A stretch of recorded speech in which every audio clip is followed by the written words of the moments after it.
राम ही राम पुकारते जिभ्या परिगौरांस सुधा जल पीवे नहीं खोद पीवन के होस। नमस्कार दोस्तों, मैं अविनाश दास रेशनल कबीर यूट्यूब चैनल में आप सबका हार्दिक स्वागत करता हूं। साथियों, चैनल को सब्सक्राइब न किए हों तो सब्सक्राइब जरूर करें, अपने साथियों के पास शेयर करके पहुंचाएं, बेल आइकन को प्रेस करें, ऑल नोटिफिकेशन ऑन रखें ताकि हर नया अपडेट आप तक पहुंच सके।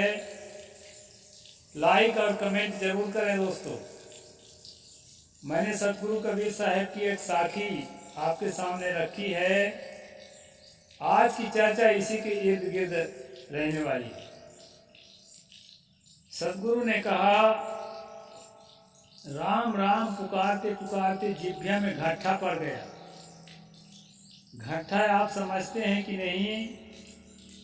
जो काम कभी नहीं किया होगा दोस्तों, मेहनत का काम, हाथ में सब्बल लेकर के गड्ढा खोदेगा तो हाथ में फोड़े आ जाते हैं, फफोले आ जाते हैं। फिर उसके अंदर पानी भरा रहता है, उसको फोड़ेंगे तो पानी निकलता है। इसी तरह कई बार फोड़े आते आते वह जगह जो है कठोर हो जाती है, जहाँ पर सब्बल का या गैंती का किसी भी टूल्स का जो है बार बार उपयोग होता है, तो वो जगह कठोर हो जाती है, फिर उसमें फोड़े नहीं आते। उसी कठोर जगह को घट्ठा कहा जाता है। सतगुरु ने कहा कि राम राम कहते कहते मेरे लोगों के जिभ्या में घट्ठा पड़ गया, अब फोड़ा नहीं होता, इतना ठोस हो गया है। राम ही राम पुकारते जिभ्या परिगौरांस और सुधा जल पीवे नहीं खोद पीवन के होश। सतगुरु कहते हैं कि जो सहज में उपलब्ध है, जो पानी सहज में उपलब्ध है, एक प्यासा आदमी उसको न पी करके और ये कहे कि मैं पहले खोद लूं तब पानी पीऊंगा, तो आप कहेंगे कि वो बड़ा पागल है। साथियों, उन्हीं पागलों में से हम लोग हैं जो राम की खोज में, अल्लाह की खोज में, ईश्वर की खोज में अपने अनमोल जीवन को खपा रहे हैं और बर्बाद भी कर रहे हैं। जबकि इस प्रकार कोई चीज खोजने की नहीं है, अगर कहीं होगी भी तो नहीं मिलेगी, और दूसरी बात कहीं है नहीं। ईश्वर, अल्लाह, गॉड, ब्रह्म, परमात्मा, इस प्रकार की कोई चीज कहीं नहीं होती है। लोग कहते हैं कि ईश्वर जो है सर्वसमर्थ है और जीव असमर्थ है, और उसी सर्वसमर्थ का जो है ये बच्चा है। यानी एक शेरनी ने कुत्ते का पिल्ला पैदा कर दिया है, यानी ये समर्थ नहीं है, असमर्थ है। राम ही समर्थ है। तो इस तरह से दोस्तों, उस ईश्वर को पाने के बाद उसकी समर्थता के प्रभाव से यह पूरी तरह से सुखी हो जाएगा। उसी में इसको विलय कर देना चाहिए, उसी में लीन कर देना चाहिए। जैसे नमक में पानी में नमक घुल जाता है, उसी तरह उस समुद्र के पानी में ये जीव रूपी नमक को घुल जाना चाहिए, राम में रम जाना चाहिए, उसी के अंदर तदाकार तदात्म हो जाना चाहिए। ऐसा जो है सिद्धांत प्रचार करके दोस्तों, तथाकथित धार्मिकों ने विचारधारा, आइडियोलॉजी खड़ा किया, और उस आइडियोलॉजी में भूल करके जो मनुष्य हैं, अब दिन रात ढोलक बजा बजा करके, मजीरा और हारमोनियम बजा बजा करके ईश्वर की खोज में लग गए। साथियों, भारत में एक समुदाय है जिसको ब्राह्मण कहा जाता है। वो ब्राह्मण समुदाय ने एक विचारधारा खड़ा की। उस विचारधारा में उन्होंने एक भगवान बनाया, कल्पना से स्थापित किया, और उसकी स्थापना सबसे पहले किताब में किया। किताब के बाद जो है, किताब के जरिए जो है लोगों के दिलो दिमाग में उस भगवान की स्थापना किया। उसी भगवान का नाम है राम। सदगुरु कहते हैं कि राम ही राम पुकारते जिभ्य परिकर रोष। दोस्तों, उसको खड़ा क्यों किया गया, स्थापित क्यों किया गया, दिमाग में क्यों उसको सबको मालिक के रूप में स्थापित किया गया? दोस्तों, उसका कारण है रामचरितमानस के अरण्य कांड को जब आप पढ़ेंगे तो एकदम स्पष्ट हो जाएगा कि ऐसा क्यों किया गया।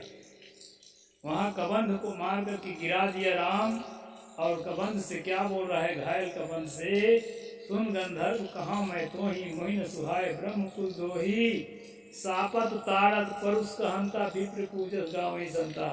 राम कहते हैं कि एक गंधर्व, कान खोलकर सुन ले, मुझे ब्राह्मणों के खिलाफ सोचने वाला आदमी बिल्कुल अच्छा नहीं लगता है।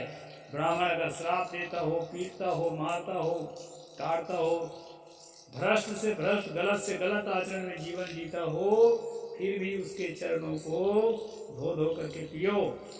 और राम ने ऐसा केवल कहा नहीं, करके दिखाया। अति आदर रघुनायक कीन्हा, पद पखार पादोदक लीन्हा। जब वशिष्ठ आए हैं तो उसके पैर को धो धो के पी रहे हैं। तो दोस्तों, ऐसा किया था कि नहीं किया था ये मेरा मतलब नहीं। ये जो है प्रोपेगेंडा खड़ा किया गया है कि देखो ब्राह्मण का कितना बड़ा महत्व है, जो साक्षात परमात्मा है, जिसके सुमरन से कलयुग केवल नाम आधारा, सुमर सुमर न रुद्र हो पारा, जिसके केवल सुमरन मात्र से भवसागर से पार उतर सकते हो, वह जो है हमारे चरणों को धो धो करके पीता है। भृगु के बारे में पढ़े होंगे कि विष्णु को जाकर के लात मार दिया, उसके पैर को सहलाने लगे, यानी उसके छाती पर लात भी हम मारेंगे तो भी वो जो है क्षम्य है। कितना बड़ा हमारा महत्व है। इस महत्व को स्थापित करने के लिए लोगों के दिमाग में भगवान स्थापित किया गया है। दोस्तों, राम को, कृष्ण को या अन्य भगवानों को, अलग अलग विभाग, अलग अलग कंपनियों के प्रोडक्ट, इस प्रकार से जो है रेशनलिज्म को, तर्कशीलता को समाप्त करने के लिए यह सब किया गया है। सदगुरु ने कहा राम ही राम पुकारते जिभ्या परिकर रोष, सुधा जल पीवे नहीं खोद पीवन के होश। यह व्यक्ति अपने आप को बांट देता है, अपने आप को बेच देता है, और बिका हुआ आदमी कभी सुखी होगा? किसके हाथ बेच देता है? किसी विचारधारा के हाथ बेच देता है, किसी ब्राह्मण के हाथ बेच देता है, किसी ईश्वर के हाथ बेच देता है। और ईश्वर तक पहुंचने के लिए ईश्वर से भी जो ज्यादा महत्वपूर्ण है और आपके सामने है, ईश्वर का पेट जो है, यानी कि हव्य और कव्य। मैं मनुस्मृति में आपको बताया था कि ब्राह्मण के मुख से ही देवताओं को हव्य जाता है और पितरों को कव्य जाता है। इसीलिए उसी को खिलाओ, उसी को पहनाओ, उसी के लिए मकान बिल्डिंग बनाओ, तो आपके पितरों को मिलेगा और भगवान को मिलेगा। इस तरह से दोस्तों ये प्रोपेगेंडा है। इस प्रोपेगेंडा को सदगुरु कबीर साहिब ने आप लोगों को डिटेल में अच्छी तरह व्याख्या करके बताने का प्रयास किया कि राम ही राम पुकारते जिभ्या परिकर रोष, सुधा जल पीवे नहीं।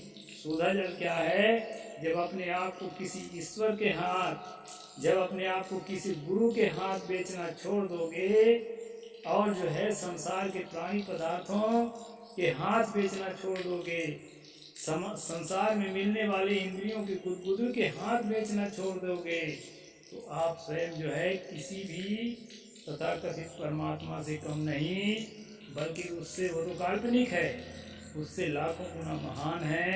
अपनी महानता को पहचान जाएंगे दोस्तों, वही शुद्ध है जल का पीना।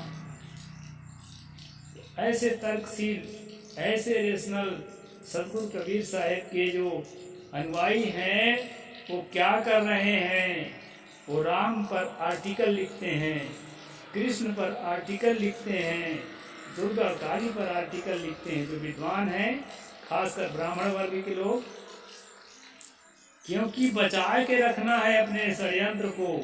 कबीरपंथी उससे दूर हट रहे थे, उसको बचाए रखने के लिए दोस्तों कई किताबें वेदों पर, गीता पर, रामचरितमानस पर ऐसे लिखा, उसमें से कुछ बातों को छांट कर जिसमें पोल न खुलने पाए और कबीरपंथियों के दिमाग में थोपा गया विद्वानों द्वारा।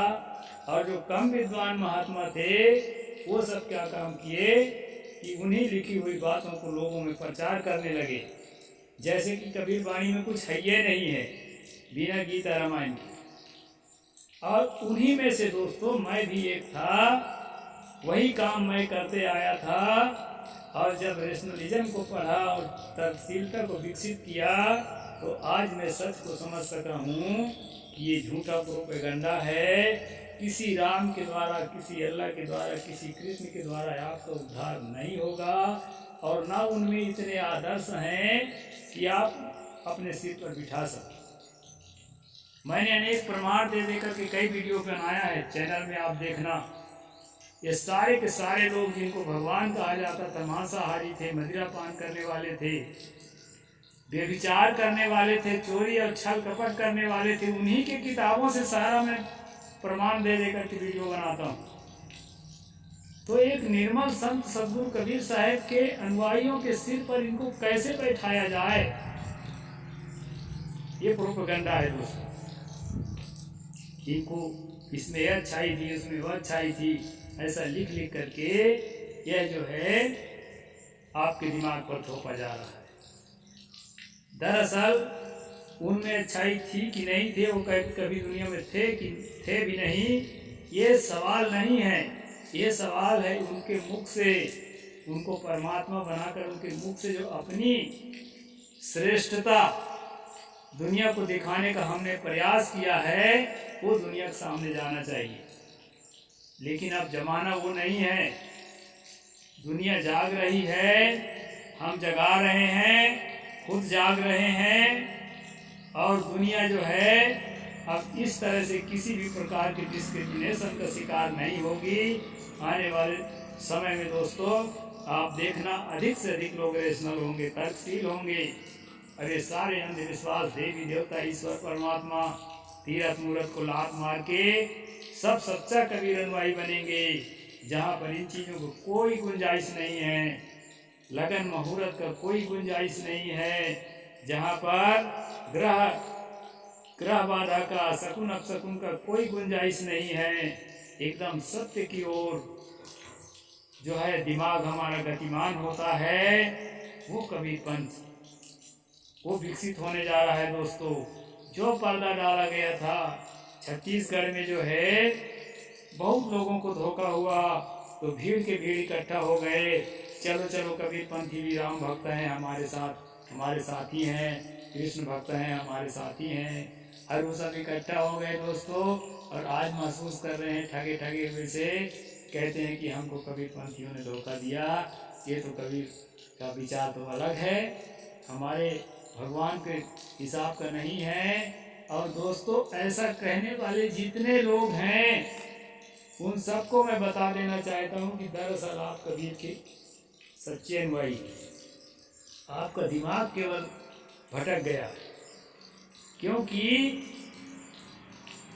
जितने लोग अब ब्राह्मण हैं, क्षत्रिय हैं, वैश्य हैं, शूद्र हैं, जितने लोग अब ब्राह्मण हैं उसको कबीर के शरण में ही कल्याण है। क्योंकि राम के शरण में, कृष्ण के शरण में कल्याण नहीं हो सकता, क्योंकि वो ऐतिहासिक नहीं है, पहली बात। और दूसरी बात, अगर ऐतिहासिक हैं भी तो जैसा लिखा गया है उस चरित्र के हिसाब से छल कपट, व्यभिचार और चोरी, हिंसा, हर चीज़ से लिप्त दिखाया गया है, मांस मदिरा खाते हुए दिखाया गया है उन्हीं के लेखकों द्वारा।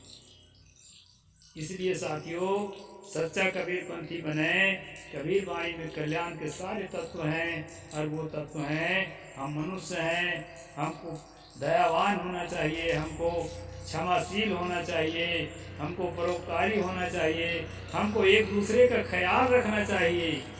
सदगुरु ने कहा हिल मिल रहना, देकर खाना, नेकी बात बताते रहना। अब यही मनुष्य का सबसे बड़ा धर्म है दोस्तों, हम आपस में हिल मिल कर रहें। कोई मुसलमान नहीं, कोई ईसाई नहीं, कोई दलित नहीं, कोई तेली कलार नहीं, कोई ब्राह्मण चौबेतीवारी नहीं। अगर ब्राह्मण भी जाग जाए और मनुष्य बन जाए और सबके साथ बराबरी का व्यवहार करना शुरू कर दे तो वो भी अच्छा आदमी हो सकता है। आदमी तो आदमी है, उसको भी भटका दिया गया है कि तुम और लोगों से श्रेष्ठ हो। उसके पूर्वजों द्वारा वो श्रेष्ठता का दावा करता है और भगवानों के मुख से कहलवाता है कि देखो भगवान तो हमारा पैर धो धो के पीते थे, जो संसार के कर्ता धर्ता नियंता हैं, तुम किस खेत के मूली हो, तुमको भी धो धो के पीना चाहिए। इस तरह से दोस्तों ये प्रोपेगेंडा है। सतगुरु कबीर साहब आत्मवादी हैं। तथागत बुद्ध ने कहा था अत्ता ही तनु नाथो को ही नाथो परोसिया, स्वयं ही स्वयं का तुम मालिक हो, भला तुम्हारा कौन ईश्वर परमात्मा मालिक हो सकता है? कोई मालिक नहीं हो सकता। अपने को निखारो, अपने को पवित्र करो, अपने को इतना तराशो कि आपके अंदर कोमलता का व्यवहार, प्रेम का व्यवहार, करुणा का व्यवहार, दया का व्यवहार आपके लिए आपके जीवन में ओतप्रोत हो जाए और सामने वाले आपको एक पूज्य दृष्टि से देखना शुरू कर दे। यही जो है दोस्तों सच्चा भगवान की प्राप्ति, ईश्वर की प्राप्ति। यानी एक अच्छाइयों का समूह में आप जब होते हैं, आप स्वयं ईश्वर हैं, आप स्वयं परमात्मा हैं। आपसे बढ़कर कोई ईश्वर परमात्मा रामकृष्ण नहीं है। यदि कभी थे तो आप जैसे कोई मनुष्य थे और वैसे मनुष्य आप है। और संसार अनादि है दोस्तों, इसका कर्ता धर्ता नियंता कोई नहीं है। ये जगत अनादि है और अनंत है, ये ऐसा है ही, शाश्वत सनातन है। सनातन कोई संप्रदाय का नाम नहीं है, संसार को ही सनातन कहा जा सकता है।